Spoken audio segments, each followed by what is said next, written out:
Ahora pasamos a otro punto.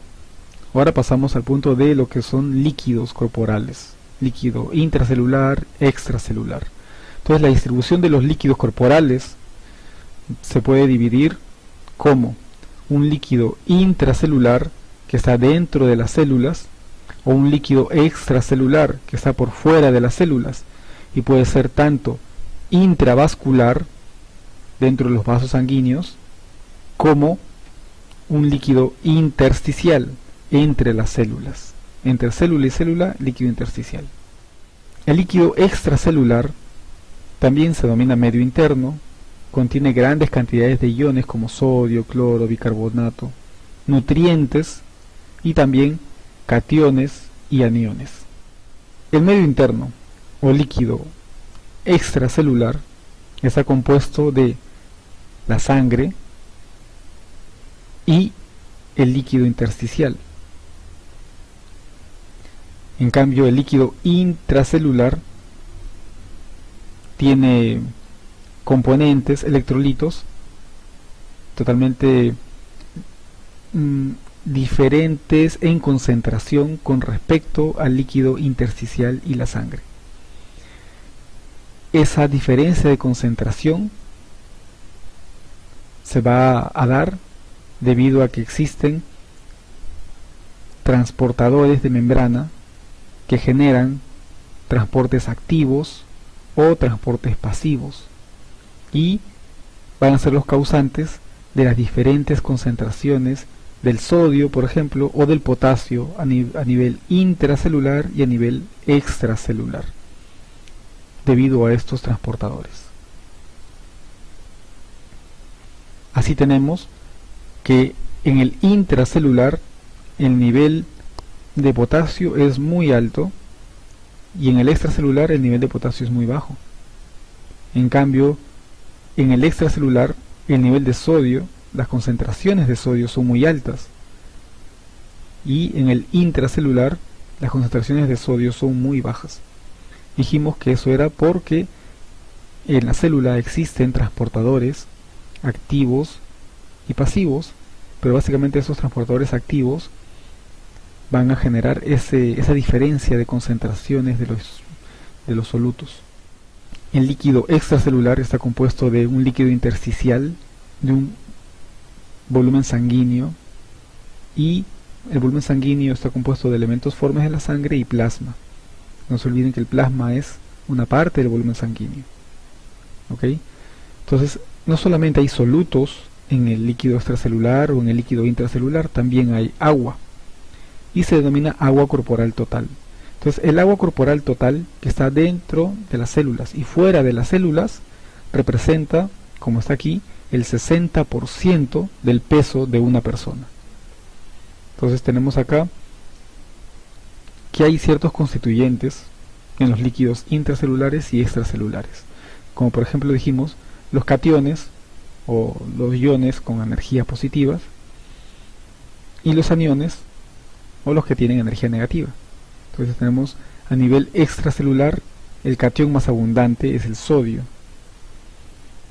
y el anión más abundante es el cloro. A nivel intracelular el catión más abundante es el potasio y el anión más abundante es el fosfato.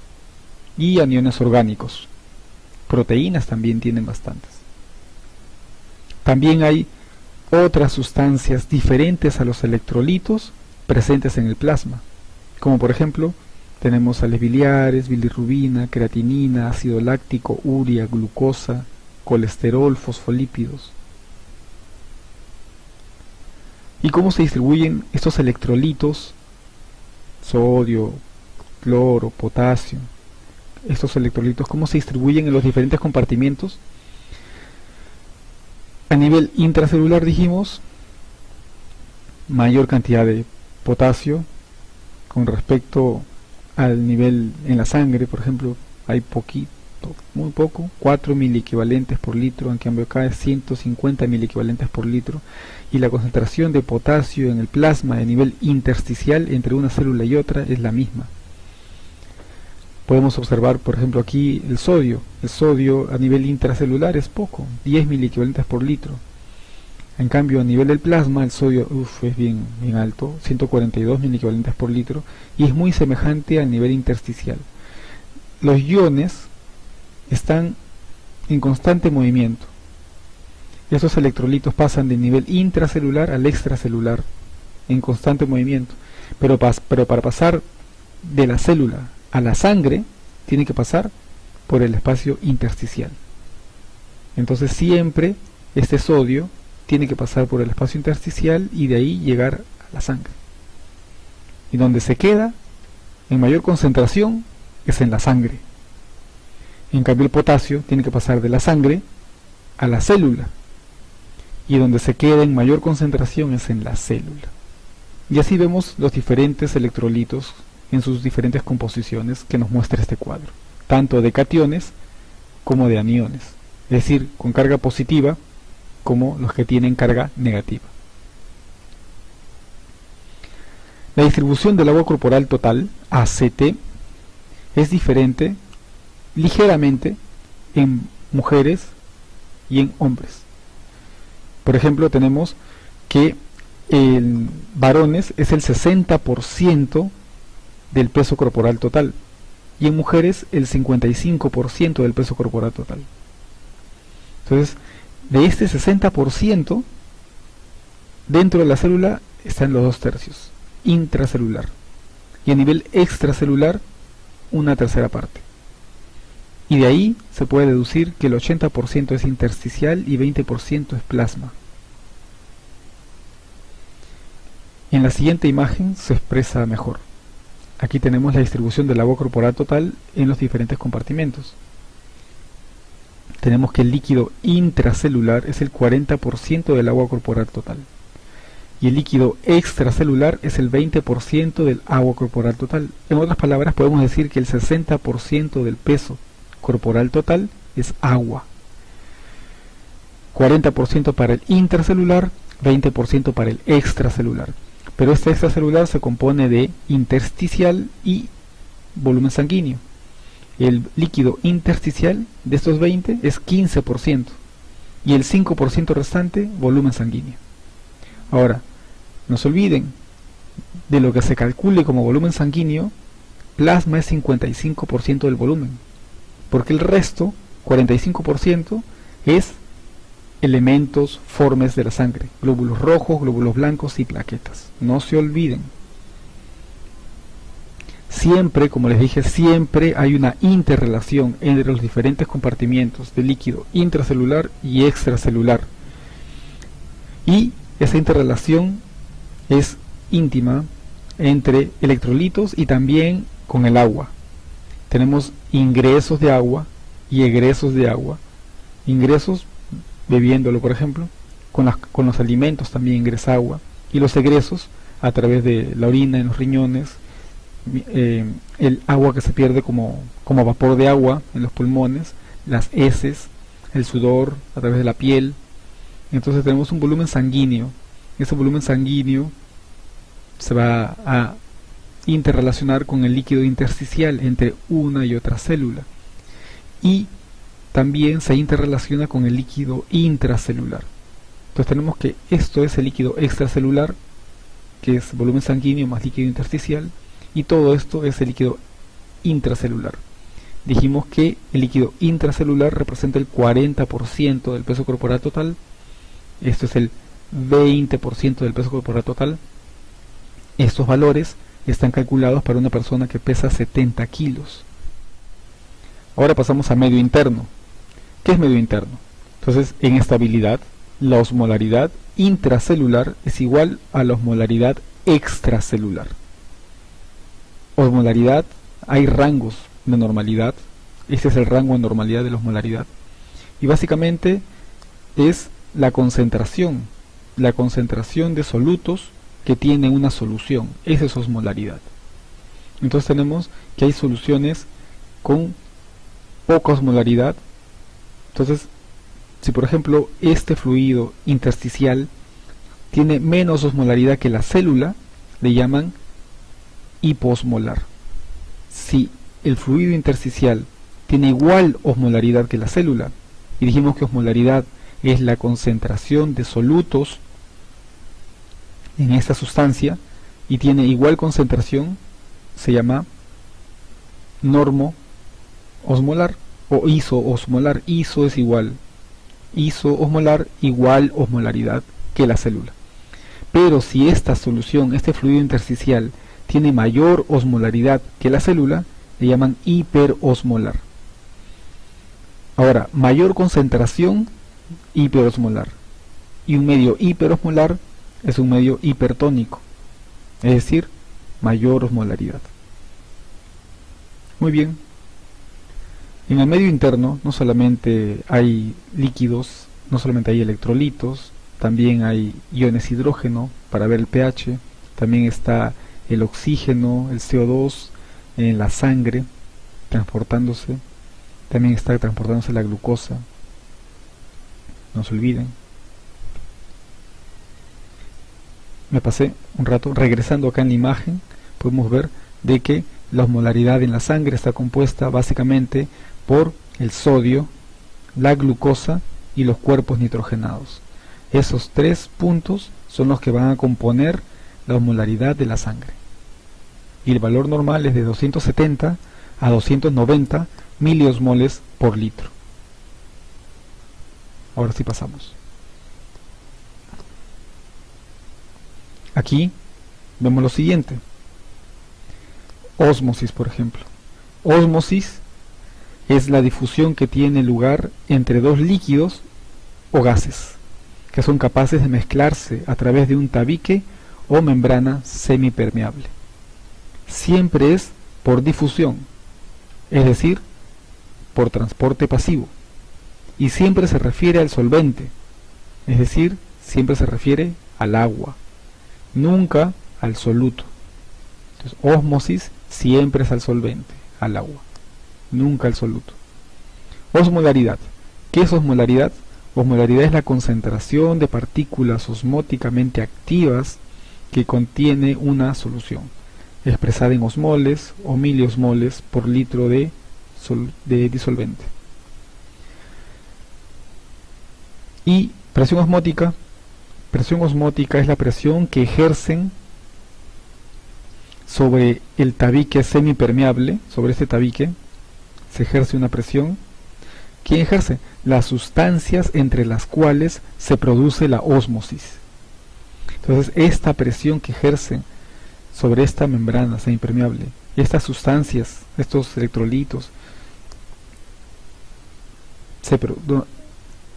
son las sustancias entre las cuales se produce la ósmosis. Eso le llaman presión osmótica. Aquí, en esta imagen, podemos ver los efectos de la osmolaridad de una solución en un volumen celular. Tenemos una célula, y esta célula se coloca en tres lugares diferentes.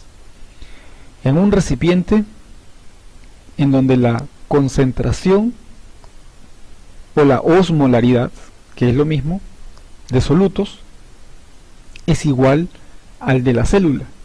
Entonces, la concentración u osmolaridad de la solución es igual a la concentración o a la osmolaridad de la célula.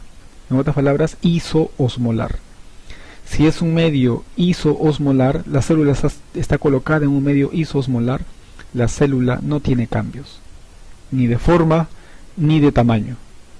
Pero si la célula la colocamos en un medio hiperosmolar, en donde la osmolaridad es muy alta con respecto a la osmolaridad de la célula, es decir, la concentración es muy alta con respecto a la concentración de la célula. Miren acá, cada puntito es un electrolito y la concentración de estos electrolitos es mayor con respecto a la concentración de electrolitos que tiene la célula.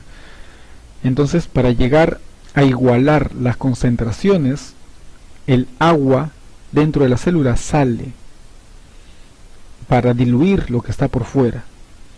Sale por ósmosis como transporte pasivo y la célula en consecuencia se encoge. En conclusión, si colocamos una célula en un medio hiperosmolar o hipertónico, que es lo mismo, hipertónico por la tonicidad, es muy alta la tonicidad, el agua que está dentro de la célula sale para igualar la concentración que está en el medio extracelular al medio intracelular. La idea es tener iguales concentraciones, y por igualar la concentración la célula se encoge.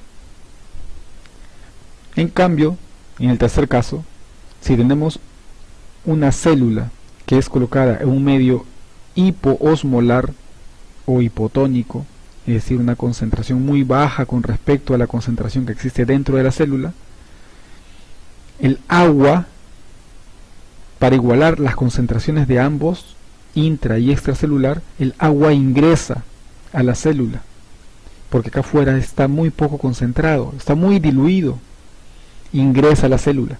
Y cuando ingresa a la célula se va hinchando, se va hinchando, se va hinchando, hasta que crece mucho y se puede romper. Lisis le llama cuando se rompe, lisis celular. Entonces, la célula se hincha cuando la colocas en un medio de osmolaridad disminuida, un medio hipoosmolar. Se encoge cuando la colocas en un medio hiperosmolar o de osmolaridad aumentada. Y no tiene cambios cuando lo colocas en un medio donde la osmolaridad es igual a la osmolaridad de la célula. Entonces acá tenemos la regulación de la osmolaridad plasmática. Tenemos por ejemplo acá de celeste el medio intracelular y de anaranjado el medio extracelular.